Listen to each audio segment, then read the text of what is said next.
This is Larry the BarberMan, and today I am at New York, the IBS 2017 show with none other than Nick Arrojo, and we're just here to do a general interview with Nick, find out a little bit about his background, where he is now and where he's going to. Okay, so by all accounts you're a highly successful hairdresser. You're originally from the UK. You said you've been here for 22 years. Just briefly tell me how you came from the UK and became a success here in America. I started working when I was 16 in Manchester. I worked for Vidal Sassoon. I had a very successful tenure with them. Then I moved to London. I'm from Manchester. I moved to London. I worked for Weller. And that was where I got to kind of experience a lot of international events and international hairdressers. And then my dream was always to move to New York City. And my dream came true in 1994, and I came to work for Bumble & Bumble. And they'd heard about me, and they sponsored me and brought me to America. Okay. Yesterday I kind of sat there and watched you doing your demonstrations, and something kind of stuck in my mind when you said you was homeless. Tell me about your homeless experience here in America and how you overcome. In 2001, when September the 11th happened, I lived a block away from the Twin Towers. So I'd started my business, Arrojo. I basically was renting a couple of chairs inside a school in Soho. And I was in business for 1 week, and then September the 11th happened and downtown was a no-go zone. So I had nowhere to live, and I was homeless. And I slept on people's couches and at friends' homes until eventually we managed to get back into downtown Manhattan. But downtown Manhattan was a no-go zone for a long time. Okay, so you clearly have, like I said, a successful product line. You have a successful hair salon and successful educational program. Could you tell me about all of these things? A, your product line, B, your salon, and C, your educational. Well, I started my salon in 2001, and I had staff of 4, 2 assistants and a receptionist, and me. And then what happened was, I slowly built it, step by step, I was building my brand. Today, I have 3 salons, one in Soho, one in Tribeca, and one in Brooklyn. And they're big salons, so I have a staff of 150 people. So they're, multifaceted salons. I also developed a cosmetology school because I really think that education is the key to success. Developed a cosmetology school. In America, you have to get licensed. So you don't do an apprenticeship. You have to get a license before you can even work in a salon. I really wanted to get into that business because I wanted to affect hairdressing at a grassroots level. So I opened up a cosmetology school. I already have an advanced academy.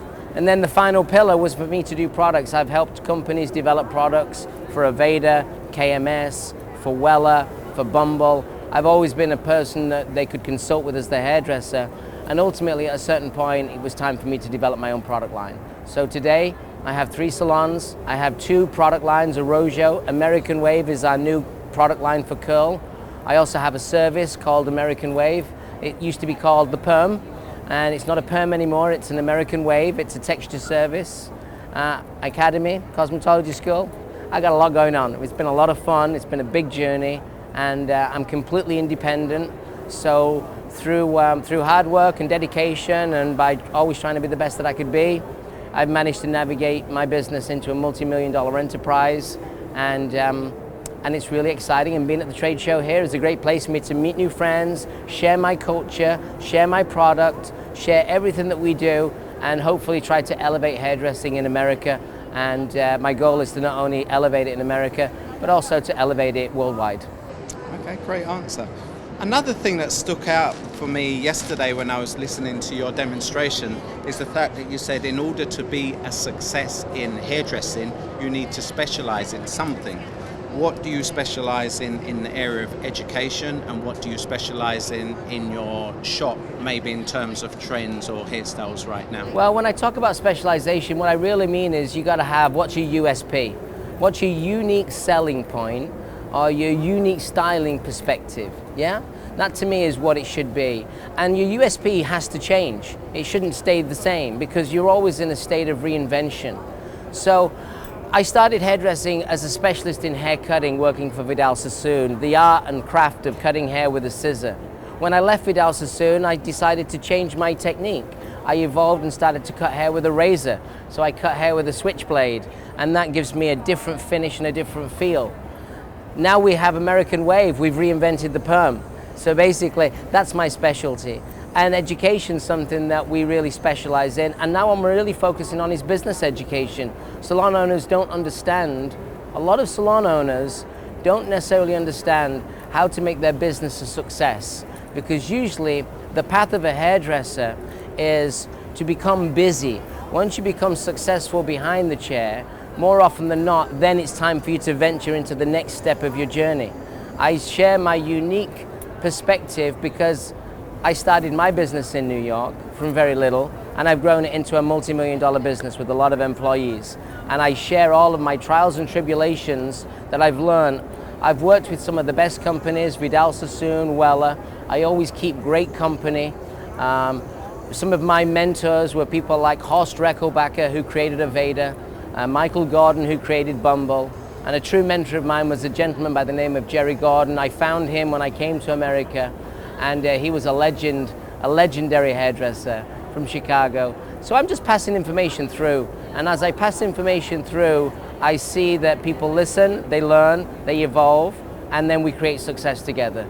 I'm a firm believer that there's enough room for everybody to be successful in our industry, but in order to be successful, you have to learn from people that have been in the path before you. And I'm just trying to accelerate that to everybody so that they can, they can learn from it and share. And I think your USP is something that you have to have. So I really try to be a mentor to a lot of hairdressers. That's what I try to do. Okay, so in your educational programs, because one thing I did find quite impressive when you was talking and educating them for free on your stand yesterday, it seems like there's a whole vocabulary and there's a whole psychology to being successful in the hairdressing industry. Do you go into that much detail in one of your educational courses? Because I think that the information that I heard yesterday could absolutely transform a hairdresser's career and ultimately their business. Yeah, I think that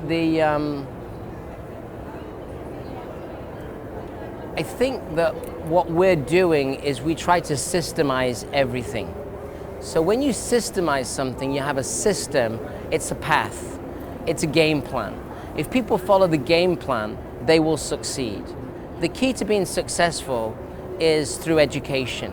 So you have to have education at the forefront of your mind. If you're educating, if you're giving, then you don't live in fear. What you do is you live in the learn. And when you live in the learn, you create success because you're learning and you're pushing forward. For me, once we systemize things and we focus on education, that education helps to pay us back. I tell you what I built my company on.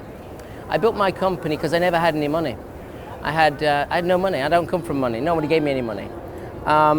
I built my brand on a key catchphrase, and the key catchphrase was give unconditionally.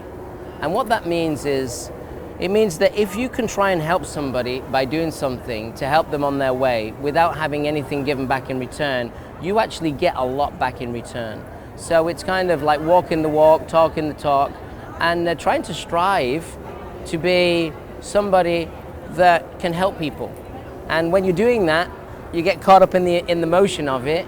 And today, even on my trade show booth down here, I've got salon owners that are flying in from all over the country to work alongside me and just be a part of what we're trying to create. And you know, in order to create something, you have to create some noise.